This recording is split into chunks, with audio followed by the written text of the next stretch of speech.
Bom dia, boa tarde, tudo bem? Aqui é a professora Lauridete, professora de ciências. Nós vamos começar a estudar um pouquinho de física, tá?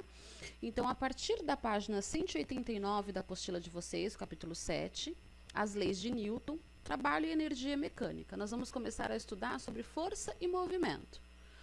Como que a física conceitua? Ah, professora, eu sei o que é força, eu sei o que é movimento. Sim, claro que você sabe o que é. Mas a física, ela tem conceitos para essas grandezas. Então, vamos lá. A força é o agente da dinâmica responsável por alterar o estado de repouso ou movimento de um corpo. Vamos pensar o seguinte. Você está no pátio da escola. Seu amigo passa e te dá um empurrão. Houve uma força no seu corpo e você se deslocou. Você se movimentou. Tá bom? Então, o que aconteceu? A força, ela atuou no seu repouso.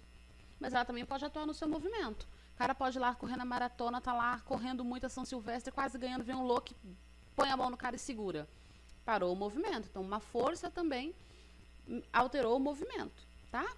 Quando se aplica uma força sobre um corpo, ele pode desenvolver uma aceleração. Ou está no carrinho no supermercado. Se você empurra com muita força, ele vai acelerar, ele vai andar mais rápido, tá bom? Como estabelece as leis de Newton, ou seja, ele pode deformar. Existem diferentes tipos de força na natureza. Quais são os tipos de força? Força gravitacional, elétrica, magnética, nuclear, forte, força fraca, força de atrito, força de empuxo, são várias, tá bom? Então, olha só, a relação entre força, massa e aceleração. Hoje, no fundamento da dinâmica, é a relação entre força, massa e aceleração. É a segunda lei de Newton, tá bom? Existe uma relação entre força, massa e aceleração. Aí, como assim, professora? Massa, força e aceleração?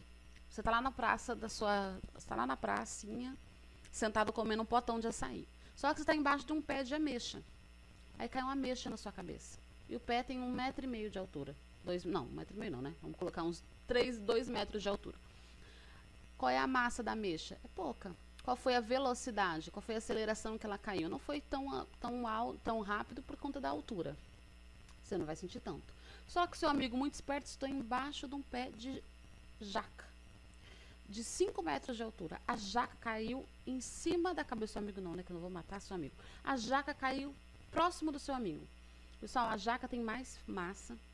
A velocidade foi muito maior, porque a árvore era muito maior e caiu com muito mais força. Machucou, né? Isso eu quero que vocês entendam, essa relação entre força, massa e aceleração, tá?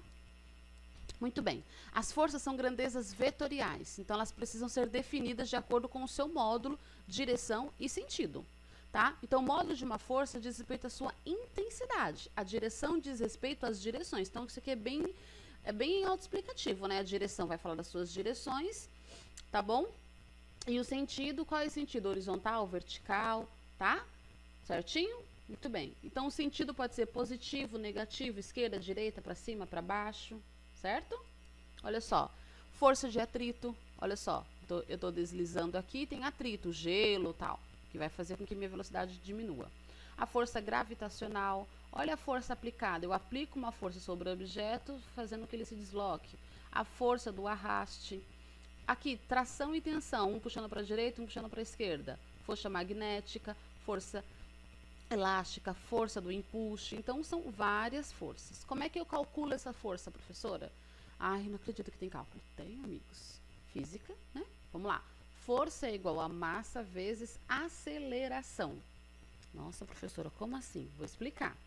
De acordo com a segunda lei de Newton, olha só, a força resultante que atua sobre um corpo é proporcional ao produto da massa pela aceleração por ela adquirida. Acabei de falar com você, querida, a mecha da jaca. Atua ali a massa, a aceleração, tá bom? Ela vai atuar diretamente, certo? Então, como é que é isso, professora? A força resultante é igual a massa vezes aceleração.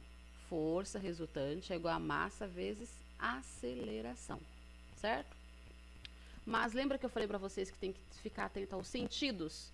Então, quando a força está no mesmo sentido e direção, olha só, você só vai somar. O problema sempre vai te dar isso, tá bom? Ele vai te falar se é na mesma direção ou se é direção contrária.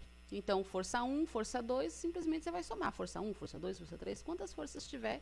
Se tiver no mesmo sentido, olha só a setinha aqui, ó, mesmo sentido e mesma direção, você vai somar essas forças. Porém, a força ela pode estar na mesma direção, ó, na mesma direção aqui, ó. Só que ela está em sentido oposto, cabo de guerra, cada um puxando para um lado. Você vai fazer uma subtração. Força resultante é igual a F1 menos F2. Olha que facinho, gente. Ah, isso é muito legal. Aí tem a força perpendicular. Não tá na mesma direção e sentido, ó, não tá. Tá em sentidos opostos. Quando é assim, usamos a raiz quadrada, certo? Para achar as forças perpendiculares. E a força peso, né? Com a força da gravidade, que a gravidade interfere muito, né? Praticamente, não é que interfere muito, ela é preponderantíssimo. Então, a força peso atua em todos os corpos próximos à Terra, né? A gravidade está em tudo. E o seu sentido aponta para o centro dela, tá bom? Então, na Terra, a aceleração gravitacional, pessoal, é de 9,8 metros por segundo.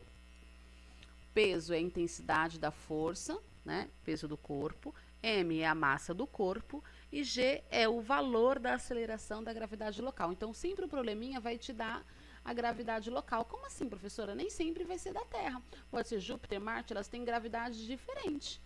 Pode ser Saturno, Netuno, enfim. Pode ser gravidade de outros planetas. Então, nós vimos aqui a gravidade da Terra, que é 9,8 metros por segundo. Mas existem outras gravidades, tá bom? O peso, por tratar-se de força, é vetorial. Então, essa força sempre aponta em direção ao centro da Terra. E é responsável por manter-nos presos na superfície. É a gravidade que nos atrai, tá? De modo similar ao Sol, atrai a Terra em direção ao seu centro. Ou seja, essa estrela exerce uma força-peso sobre o nosso planeta. A razão pela qual a Terra não cai em direção ao Sol é a grande velocidade na qual o nosso planeta orbita em torno da estrela. Pessoal, além disso, pode ser uma força que aponta sempre para o centro da trajetória da Terra, tá? Em torno do Sol. A força gravitacional que que ela faz sobre aquela não é capaz de afetar o módulo da velocidade na translação, somente o seu sentido. Lembra que eu falei para vocês que existem outras gravidades? Olha só, um objeto tem um peso igual a 2.231 N, tá? Na superfície de Júpiter, onde a gravidade é de 24,79 metros por segundo. Olha, ele te deu a gravidade aqui, ó. Não é a gravidade da Terra, lembra? Qual deve ser o peso desse corpo em Marte, onde a gravidade é 3,7 metros por segundo? Ele quer saber aqui a gravidade de Marte. Então, lembra que eu falei que P é igual a M vezes G? Então, vamos lá. 231 é minha força, vezes a massa. Qual é a massa? Ele te deu a massa aqui. Você vai fazer uma divisãozinha simples, certo? Quando você divide, você acha a massa, 90 quilos. Muito bem, mas isso é em Júpiter. Ele quer saber aqui, ó, em Marte, onde a gravidade é 3,7. Então, o probleminha não acabou. Você vai fazer uma continha de multiplicação. Você vai fazer a massa vezes a gravidade, que vai dar aqui, ó, 333. Tá vendo? A gente vai fazer alguns exercícios, vamos continuar aqui. E estão bem simples na apostila, tem exemplos bem tranquilinho para a gente trabalhar. Vocês estão muito bem, nós já estamos no 4º bimestre. Se você veio até aqui, está acabando, seja forte, você não desistiu e você vai fazer a diferença no seu futuro, tá? Vocês são guerreiros, vocês estão de parabéns. Tenho muito orgulho dessa turma aí que está persistindo. Vamos junto, hein? 4º bimestre, Física.